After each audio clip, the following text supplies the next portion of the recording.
Allahabad high court ने आज कृष्ण जन्मभूमि और शाही ईदगाह मामले में सुनवाई के दौरान एक महत्वपूर्ण निर्णय सुनाया। सुनवाई के दौरान न्यायमूर्ति मयंक जैन ने शाही ईदगाह में अदालत की निगरानी में अधिवक्ता आयुक्त के द्वारा काशी की तर्ज पर सर्वे का आदेश मथुरा कृष्ण जन्मभूमि और शाही ईदगाह मामले में कर दिया है। लेकिन आज हम आपको बताएंगे कि आखिर इसके पीछे का इतिहास क्या है, कि कैसे शुरू हुआ शाही ईदगाह और कृष्ण जन्म स्थान के विवाद का मामला और कब सबसे पहले मुगल आक्रांताओं ने इस मंदिर पर आक्रमण किया था। आज हाईकोर्ट ने एक बहुत ही महत्वपूर्ण फैसला दिया है, जिसमें हाईकोर्ट ने कहा है कि मथुरा में भी काशी की तर्ज पर जो सर्वे है उसकी प्रक्रिया जल्द ही शुरू की जाएगी और इसके लिए कमिश्नर भी नियुक्त किया जाएगा।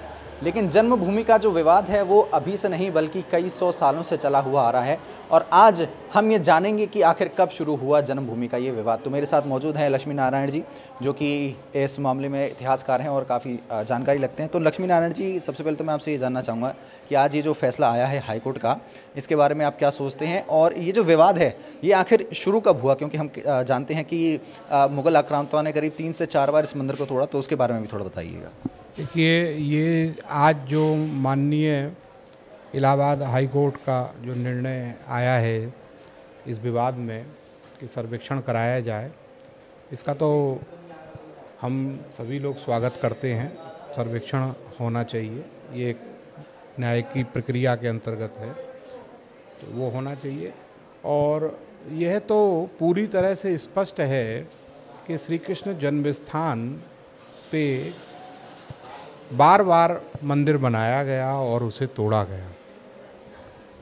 यहाँ पे ईसा पूर्व की सदी में भी मंदिर के साक्ष्य मौजूद हैं और सुल्तान महमूद गजनवी ने 1018 के लगभग जब मथुरा की लूट की तो गुप्त काल का भव्य मंदिर यहाँ भगवान केशव देव का था, उसे तोड़ डाला।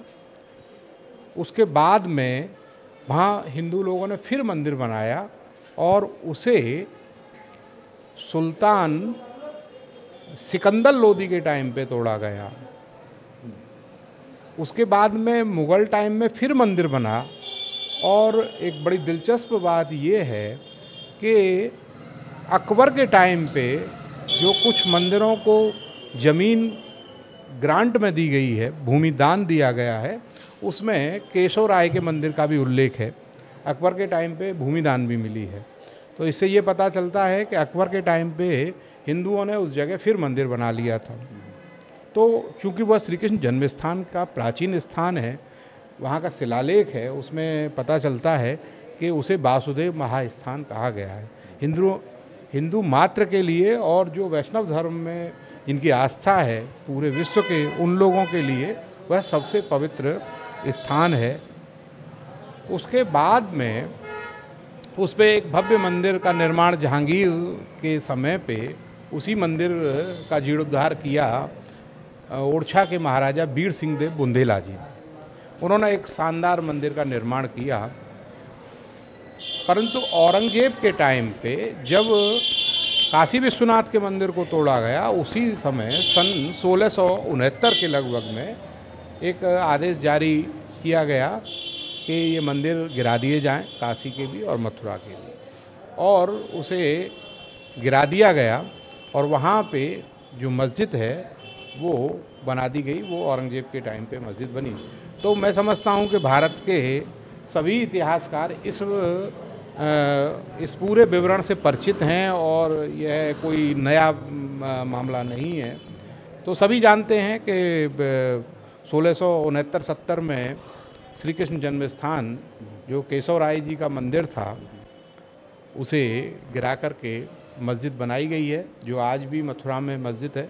बाद में श्री कृष्ण जन्मस्थान के नाम से जिस जगह को अब हम जानते हैं वो बिल्कुल उसी के पास में बनाई गई है और देश की आज़ादी के बाद में उसका निर्माण किया गया है। अच्छा, तो जो अभी इस वर्तमान समय में जो मंदिर मौजूद है, कितने समय पुराना है, कितने साल पुराना है? वो देश की आज़ादी के बाद में वो उसमें मालवीय जी के भी प्रयास थे उस ज़मीन को लेने में। भाई हनुमान प्रसाद जी पोद्दार जी के भी प्रयास थे और विष्णु हरि डालमिया जी और घनश्याम दास बिड़ला जी और स्वामी अखंडानंद सरस्वती, इन लोगों ने अभियान चला करके वो काफ़ी बाद में करीब 70 के दशक में वो मंदिर का भागवत भवन का पूरा निर्माण कार्य पूर्ण हुआ है।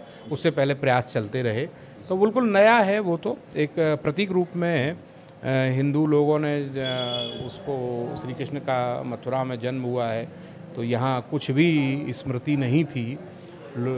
मस्जिद को तो हटाना तब संभव भी नहीं था, तो एक प्रतीक रूप में श्री कृष्ण जन्म स्थान की स्थापना वहाँ की गई है और वो आज है जी। और इसमें माना जाता है, कई लोग ये भी कहते हैं जो वहाँ पर मस्जिद बनी हुई है वो औरंगज़ेब ने यहाँ के मंदिरों को तोड़कर जो पत्थर निकले थे उससे बनाई है। क्या इसमें कितनी सत्यता है? देखिए, सर्वे में वो बात पता चली जाएगी। और यह यहाँ नहीं हुआ, ये सभी जगह हुआ कि मंदिर बहुत भव्य था। बीर सिंह देव बुंदेला ने जो मंदिर बनवाया था वो बहुत भव्य मंदिर था। उसी मंदिर का जो माल मसाला है उसी से उसको थोड़ा सा ठीक करके मस्जिद के निर्माण में निश्चित रूप से ये होता ही रहा है। और ऐसा यहाँ नहीं है, ऐसा जहाँ जहाँ मंदिरों को तोड़ करके मस्जिदें बनाई गई हैं उन सब जगह ऐसा है। ये तो एक सामान्य सी बात है। तो अभी जो हाई कोर्ट ने सर्वे के जो निर्देश दिए हैं उससे आपको क्या लगता है कि क्या इससे कुछ निकल कर आएगा मस्जिद में से, जो शाही ईदगाह में क्या क्या चीज़ें निकल के आ सकती हैं, क्या संभावनाएं हैं उसमें? देखिए, कुछ उसमें शिलालेख भी हैं जो पीछे की तरफ हैं जिनके बारे में बताया जाता है, क्योंकि सामान्य आदमी को बहुत दिन से उसमें जाने की अनुमति भी नहीं है, उस तरह से फ़ोटोग्राफी की भी अनुमति वहाँ नहीं है। तो मैं समझता हूँ कि सर्वे का हम सब लोगों को स्वागत करना चाहिए। ये न्याय की प्रक्रिया के अंतर्गत है, जिससे सत्य सभी लोगों को पता चलेगा। हालांकि इतिहासकार तो सभी जानते हैं, पूरे भारत के इतिहासकार इस प्रकरण से परिचित हैं, उनके लिए ये कोई नई बात नहीं है। पर ठीक है, माननीय न्यायालय ने ऐसा कहा है तो हम सब लोग उसका स्वागत करते हैं। जी, बहुत बहुत शुक्रिया। तो ये हमारे साथ थे लक्ष्मी नारायण तिवारी जी, जो कि इतिहासकार हैं, जिन्होंने हमें बताया कि किस तरह से करीब 4 बार मुग़लों ने यहाँ पर आक्रमण किया। और फिलहाल का जो मंदिर हम वर्तमान समय में देख रहे हैं उसमें मदन मोहन मालवीय और आज़ादी के बाद कई लोगों की इसमें योगदान रहा है, जिससे कि इतना भव्य मंदिर आज हम लोग यहाँ पर देख पा रहे हैं। और जल्द ही इस जो शाही ईदगाह है वहाँ पर सर्वे की अनुमति हाईकोर्ट की तरफ से दी गई है और जल्द ही उसकी डेट और सारी चीज़ें सामने आने वाली हैं। सौरभ पाल, न्यूज़ 18, मथुरा।